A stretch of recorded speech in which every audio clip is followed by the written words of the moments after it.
LinkedIn echo chamber. This is ML's like Teen Spirit. Today we have Philip Law with us. In fact, Dr. Philip Law. Welcome. Hey, how's it going, John? It's really good. How long has it been since someone called you doctor? Oh, a long time. It feels like a past life now. It comes up for some reason. I don't know, John. People are surprised when they find that out. Yeah. No, I thought I'd take you off guard by announcing you like that. So, Phil, thanks for joining us.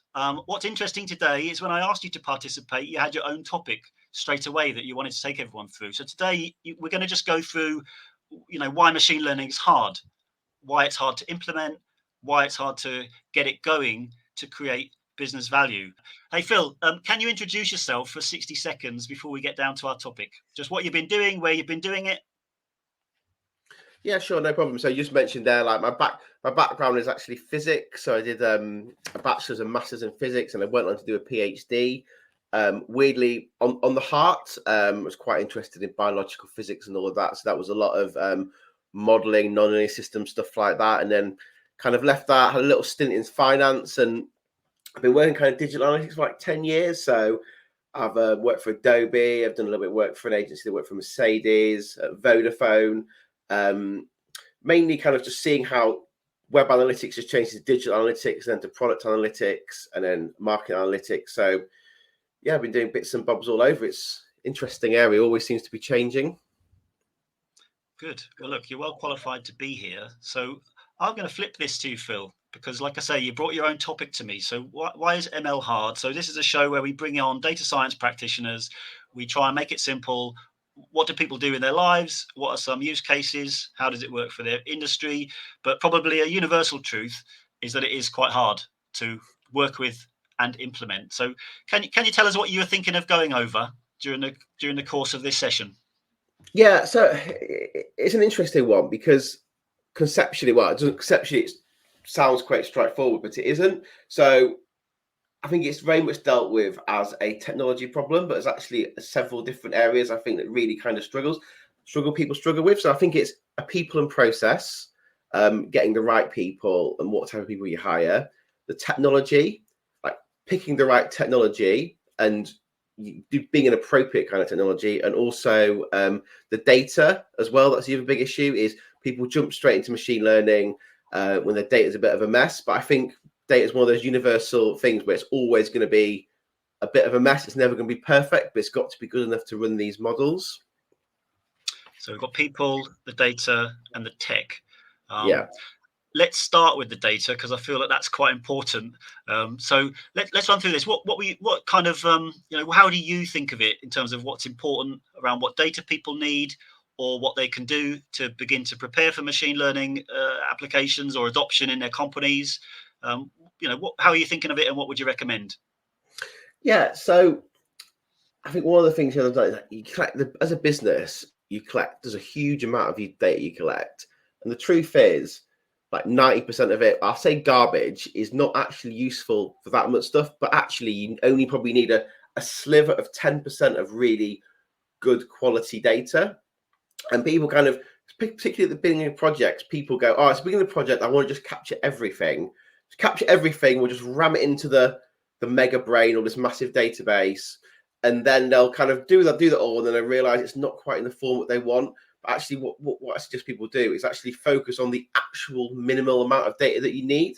So that's actually reducing the scope of what you're collecting, because really you need to know who people are, like properties are there, and what they're doing, like, a kind of time stream sales, interacting with your shop, are they going on your website? Yeah. Okay. Phil, I've got some experience in this area, so I'm even going to chip in. So you talked about minimizing the data that you need. Yeah. I was thinking, as you were speaking,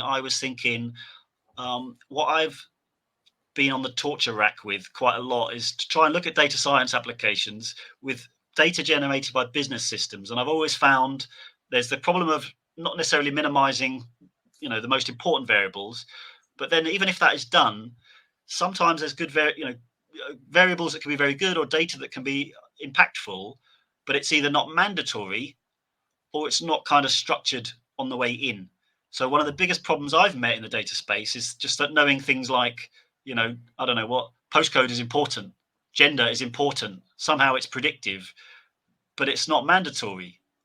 Customers can volunteer it if they wish, or skip over it if they wish. And you kind of end up with this torturous problem in that 25% of customers don't volunteer this data point. So you're feeling great because you got this 75% portion that's useful for data science and machine learning, but actually then you got this big gap. And those customers with that gap actually have all these other data points that you do want to use. So you go into this space having to go, oh man, I need to impute this, or I need to guess, and you kind of start to stack data science on top of data science to Yeah, I get see what you're going here. going. I think it's hard because say you're applying for a credit card or applying for some sort of high value product, you don't mind giving that stuff up. But if you're like, if you're trying to fill in if you're trying to buy like a toy on a website, you're not going to want to give up that information. And also the other issue is from a conversion, if you take it back to an actual just more business conversion point of view, the more fields and the more steps you have in the journey on a website, your conversion rate goes down. So it's this whole kind of balancing thing, like you're saying, like, oh, actually, you might collect all that data, but your sales might drop 5%. Yeah, it's a difficult one. But then that's coming out of the data. This is what a data is. If you're just purely hoovering data up and not offering anything back, that's more. I would say that's more like a people thing, where it's kind of like you've got to make your brand more trusted or come up with a way of collecting that data. So that's kind of more of a business process kind of issue. But 100% at GGOT, it's like you got this like black hole of 70%, and people go, oh, this is another thing I've seen is, or it's been discussed recently, is what people do is take that 75% you know about and go, oh, I know this about this 75%. So this 25% I don't know about must be uniform. But actually, I don't think that's true, because that 25% doesn't give up the data, don't trust you. So actually, this 25% could be very different from the 75% that data you've collected. This is a really good point. So you're saying, the fact they took the action of not volunteering the data point means they're a unique profile in their own way. Yeah. Okay. You think about if someone coming back to your website every single time, like if I go on Boots, for example, just to pick a random brand, I really trust them. I give them the data. If I'm on billybobsbookcases.com and I'm buying one book, I'm not going to do that. Do you know what I mean? So it's almost like coming to earning the trust of your customer, which in a way could be its own metric of like, how much data have people given, how trusted is our website. So it's a whole other tangent we could go off on there. Well, we're going to go on back to our regular tangent. So move on to the tech side for me, Phil. So what were you thinking of as kind of key important aspects here? In what, sorry? In the tech side. In the tech side. Yeah, I think this is something I've observed. This is something I've kind of seen. It's this concept of like appropriate technology. So for example, one of the classic is Excel. Like Excel is really sneered at by like data scientists, but like it's a fantastic tool. It's like accessible by everyone. If you were started out, like Excel is a completely fine tool to use. You can get all the data.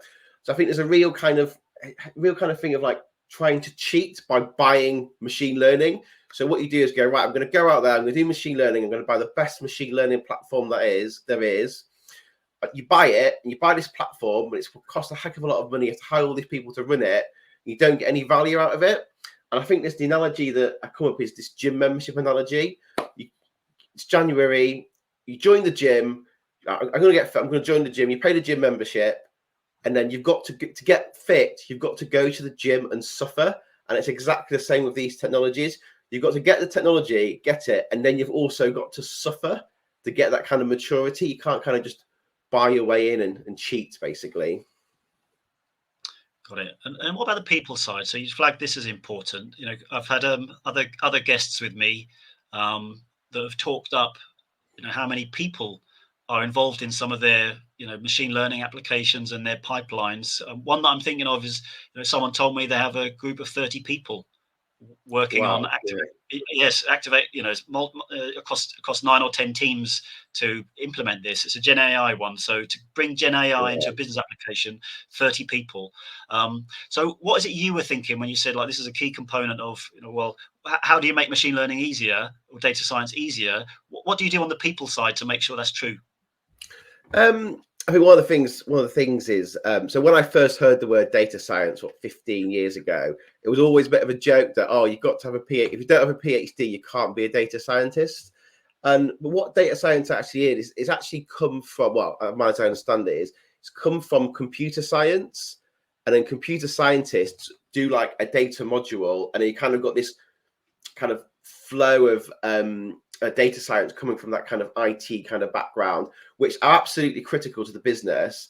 But I think what's really missed is if you're hiring people, is people will hire people with maths degrees, these computer science degrees, and they're very, I wouldn't say boxed in, but like they like their problems to be well defined. And if an edge case comes in and it kind of messes everything up, whereas actually people call it like a range of skills. Actually, science, I'm not talking about doing PhDs, but actually science, people who have done geography, people who have done history, people who have done physics, because those kind of skills are taking a problem, looking at the data, figuring out what information I've got, and then applying it to analytical setting.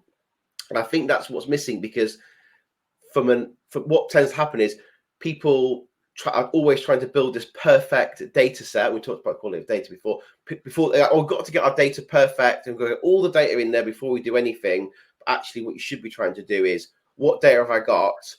There's some gaps, but I can output this. So I think a bit more of a spread of skills in the data community would be like beneficial. Okay, so I'm hearing kind of problem solving and getting things done approach rather than trying to perfection. I think one of the things that kind of dissipated in the industry is weirdly like the analyst.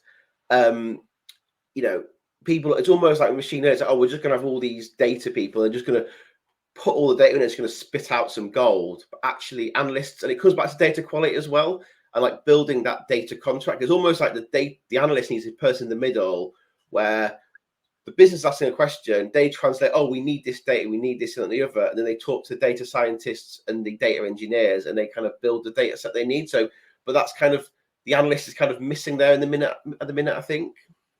Yeah, good. Well, look, Philip, thanks for taking us through all that. Here's the good news. You've survived your first segment with us. So thanks for joining today. Thank you for your support. We'd like to bring you back because you raised a lot of good points there. And I think we could, you called it a tangent. I could call it a rabbit hole. We need to go down each of these things to uncover it in a bit more detail. But thanks for joining today. And we'll be back in the future, folks. Cheers. Thanks very much, John.